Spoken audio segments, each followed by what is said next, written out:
Matic Polygon, banyak orang yang optimis tapi banyak juga yang pesimis. Bukan karena apa-apa, mereka mempertanyakan bagaimana nasib Matic, terutama Polygon secara keseluruhan ketika Ethereum sudah menjadi proof of stake. Kemudian juga banyak yang mempertanyakan bagaimana nasib token Matic ke depan, paling tidak tahun ini ataupun 2 tahun ke depan. Kita akan bahas itu sekarang, tapi seperti biasa ingin saya tekankan dulu bahwa ini bukan video saran investasi, ini bukan ajakan untuk membeli suatu cryptocurrency. Anda harus riset sendiri, harus mandiri, harus dior. Karena kenapa? Karena profit and loss Anda bukan tanggung jawab saya. Saya hanya mencoba mengedukasi, memberikan sudut pandang lain atau pengetahuan lain, dan Anda harus mengambil keputusan atas dasar pemikiran Anda sendiri. Oke, kita nggak perlu lagi basa-basi, kita bahas Polygon dengan tokennya Matic sekarang.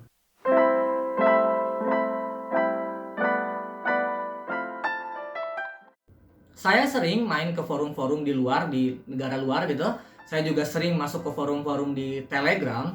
Saya lihat masih banyak yang bingung apa yang akan terjadi dengan Polygon Network, terutama dengan token Matic ketika Ethereum sudah menjadi proof of stake.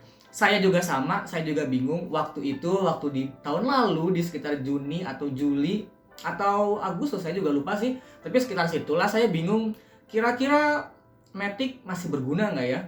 Kemudian apakah mereka akan jadi teknologi usang? Kita akan bahas sekarang beberapa poinnya. Yang pertama yang ingin saya sampaikan, bahwa mereka baru aja mencapai kesepakatan senilai 400 juta dolar dengan Mir Startup. Saya garis bawahi, saya ralat, bukan baru tapi ya beberapa bulan yang lalu lah ya, di tahun 2021, tapi masih baru lah, jadi nggak masalah dikit lah. Tujuan akhirnya itu mereka akan membangun ZK Rollup di jaringan Polygon, ya. Apa itu ZK Rollup? ZK Rollup adalah kontrak cerdas yang mengambil ratusan transaksi dari blockchain utama dan menggabungkannya menjadi satu transaksi. Kemudian mengirimkan bukti validasi ke blockchain utama. Ribet banget, jujur aja kalau saya sih awalnya apaan sih, nggak jelas gitu. Termasuk ini juga. Oke, saya akan mencoba meringkasnya menjadi lebih mudah. Jadi bayangin ini kertas, nggak perlu dibayangin ya udah kelihatan, ini kertas. Ada banyak lembaran kertasnya, ya. Ada banyak, kelihatan? Nah, kalau tanpa ZK Rollup, saya tuh kayak ngasih kertas ke atasan saya mungkin satu, terus ngasih lagi, satu lagi. Jadi lama prosesnya, butuh proses yang berkali-kali karena menggunakan teknologi ZK Rollup ini. Jadi anggaplah banyak kertas ini, ya, disatuin, terus digulung, udah, dan dikasih. Sesimpel itu, ya, secepat itu dan sesimpel itu. Itulah teknologi ZK Rollup. Jadi dari banyak tumpukan transaksi yang ada, kemudian digulung atau disatukan lah gampangnya, kemudian dikasih sekaligus. Hanya seperti itu. Tapi karena simple, justru itu sangat berguna dan sangat bermanfaat untuk kecepatan yang ada di Polygon. Sekali lagi, Polygon itu intinya layer 2, memecahkan masalah skalabilitas yang ada di Ethereum. Jadi ini sangat vital menurut saya. Kemudian baru-baru ini, nah kalau ini baru-baru ini masih Januari, tapi saya lupa tanggal berapa, intinya masih bulan ini, mereka memperkenalkan namanya Plonky 2. Seperti kita ketahui, misi Polygon ZK ini, Zero Knowledge ini sederhana. Mereka itu ingin menskalakan Ethereum ke miliaran penggunanya gitu. Bahkan menurut saya sekarang tuh ada lebih dari miliaran orang yang menggunakan Ethereum. Masalahnya ketika menggunakan Zero Knowledge ini atau ZK Rollup ini, itu kita gini, ZK ini tetap membutuhkan bukti ya, walaupun disitunya tulisannya Zero Knowledge ya, tapi mereka tetap membutuhkan bukti lah intinya, bukti transaksi yang sah. Masalahnya gini, kalau misalnya ukuran bukti transaksinya itu besar, kecepatannya baru cepat. Tapi kalau ukuran bukti transaksinya kecil, kecepatannya lambat. Nah inilah yang dicoba dipecahkan oleh mereka, oleh developer, oleh beberapa orang hebat lainnya dengan memperkenalkan Plonky 2. Jadi Plonky 2 itu mencoba memecahkan masalah itu. Mereka berhasil membuat sebuah ukuran bukti yang kecil sampai dengan 45 kilobyte, tetapi tetap cepat transaksinya. Jadi lebih efisien sih menurut saya. Jadi kalau misalkan kita juga harus memikirkan ukuran data, kalau terlalu besar mungkin ke depan kan jelas dunia akan semakin mengadopsi kripto ya. Sebagai perbandingan untuk keberhasilan ini si Plonky ini seberapa hebat. Jadi pada tahun 2019 itu butuh 2 menit di komputer yang super cepat untuk menghasilkan satu bukti rekursif. Kemudian di tahun 2020 mereka membutuhkan 60 detik atau 1 menitnya. Jadi setengahnya lah, 50%-nya sudah lebih cepat di tahun 2020. Kemudian pada tahun 2021 mereka hanya membutuhkan 1 detik untuk mengirimkan bukti bukti transaksi itu dengan ukuran yang kecil. Dan sekarang mereka memperkenalkan Plonky itu, mereka hanya membutuhkan 170 milidetik. Kecepatannya 100 kali lebih cepat daripada semua alternatif yang ada. Kemudian jika kita bicara Polygon, kedepannya seperti apa, kita nggak bisa melupakan dApps yang ada di Polygon. Saya dapat informasinya dari blognya, pada Oktober 2021 itu ada 3000 dApps di Polygon. Jumlah yang sangat besar. Kenapa bisa besar? Singkatnya gini, Polygon itu salah satu alasan yang memiliki kompatibilitas yang baik dengan EVM atau Ethereum Virtual Machine. Jadi mereka itu tinggal mindahin aja si dApps-nya itu ke Polygon.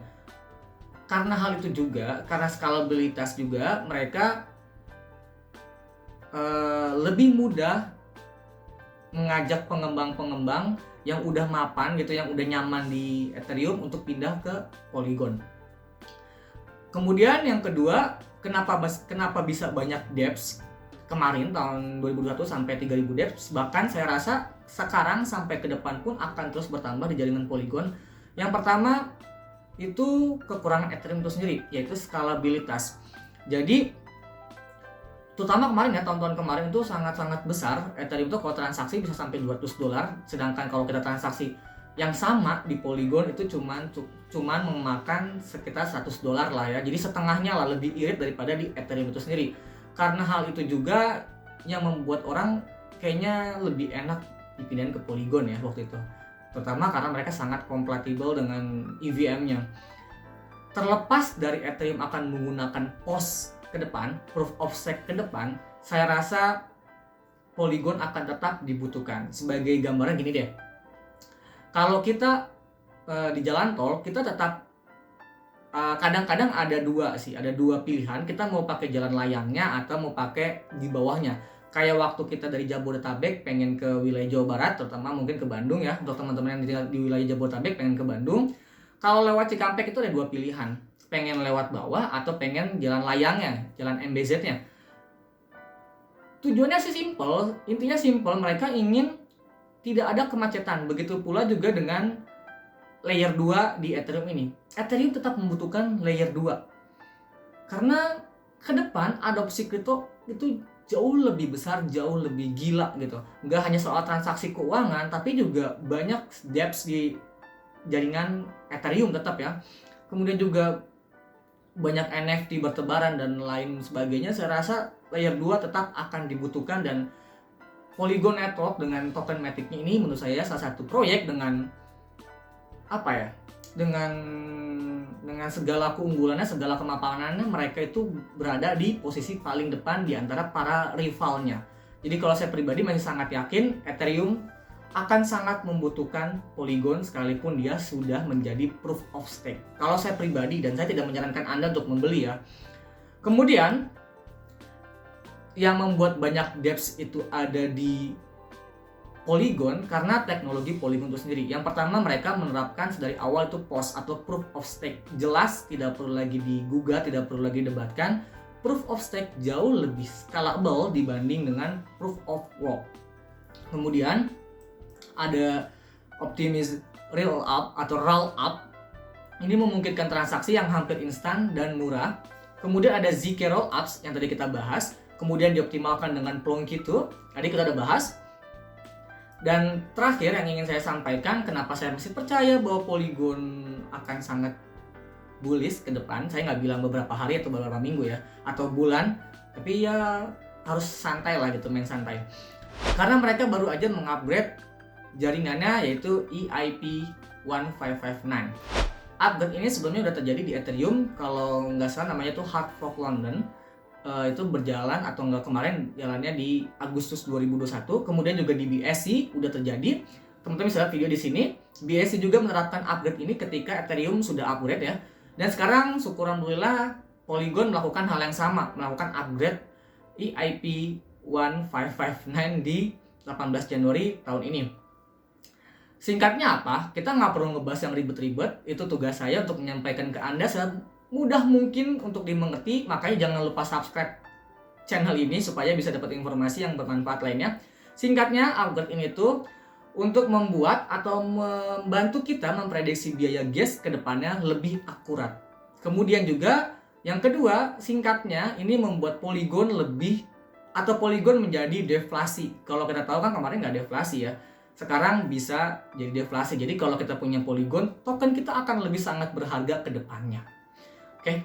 Kemudian keuntungan upgrade ini untuk pemegang dan juga pengembang. Jadi ada dua keuntungan, terutama untuk kita para holder dan juga untuk pengembang dApps maksudnya ya. Untuk pertama, untuk para pemegang token ini, untuk holder, jelas keuntungan itu deflasi sebesar 0,2% per tahun. Itu akan membuat nilai token Matic kita akan semakin berharga ke depannya. Kemudian untuk para pengembang, karena upgrade ini mirip dengan Ethereum, maka ini akan semakin memudahkan pengembang memigrasikan proyeknya di jaringan Polygon. Itu aja video saya kali ini. Semoga bisa membantu Anda dalam melakukan riset yang mendalam, dan semoga video ini bisa membantu kita lebih gampang cuan ke depannya. Thanks for watching.